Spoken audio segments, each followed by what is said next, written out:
টঙ্গীর তুরাগের বামনাট্টেক এলাকায় ভয়াবহ অগ্নিকাণ্ডের ঘটনায় আতঙ্ক ছড়িয়ে পড়েছে স্থানীয় বাসিন্দাদের মধ্যে।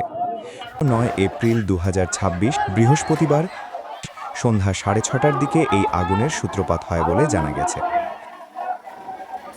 আমাদের রানাবোলার পার্শ্ববর্তী এলাকা বামনাট্টেকে আগুন ধরেছে। একটা ফ্যাক্টরিতে আগুন লাগছে।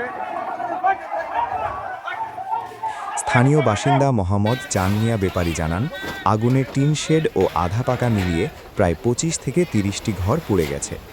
মুহূর্তের মধ্যেই আগুন ছড়িয়ে পড়ে পুরো বস্তিতে, ফলে অনেক পরিবার তাদের ঘরবাড়ি রক্ষা করতে পারেনি। ফায়ার সার্ভিস সূত্রে জানা যায়, সংবাদ পাওয়ার সময় ছিল 18:26 মিনিট এবং ঘটনাস্থলে পৌঁছাতে সময় লাগে প্রায় 14 মিনিট। উত্তরা ফায়ার স্টেশন থেকে 2টি এবং টঙ্গী ফায়ার স্টেশন থেকে 3টি ইউনিট ঘটনাস্থলে গিয়ে আগুন নেভানোর কাজে অংশ নেয়। প্রায় 1 ঘন্টার নিরলস চেষ্টার পর সন্ধ্যা 7:13 আগুন সম্পূর্ণ নিয়ন্ত্রণে আনা সম্ভব হয়। দ্রুত পদক্ষেপের কারণে বড় ধরনের দুর্ঘটনা এড়ানো গেছে বলে জানিয়েছেন সংশ্লিষ্টরা। এ ঘটনায় এখন পর্যন্ত কোনো হতাহতের খবর পাওয়া যায়নি, তবে ক্ষতিগ্রস্ত পরিবারগুলো চরম দুর্ভোগের মধ্যে পড়েছে। আগুনের সঠিক কারণ এখনও নিশ্চিত হওয়া যায়নি, তবে প্রাথমিকভাবে ধারণা করা হচ্ছে বৈদ্যুতিক শর্ট সার্কিট থেকে এই অগ্নিকাণ্ডের সূত্রপাত হতে পারে।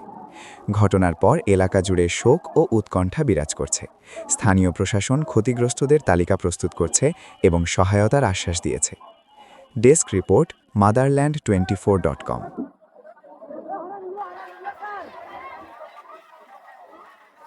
মাদারল্যান্ড 24, মাতৃভূমি, বিশ্ব সংবাদ 24 ঘন্টা।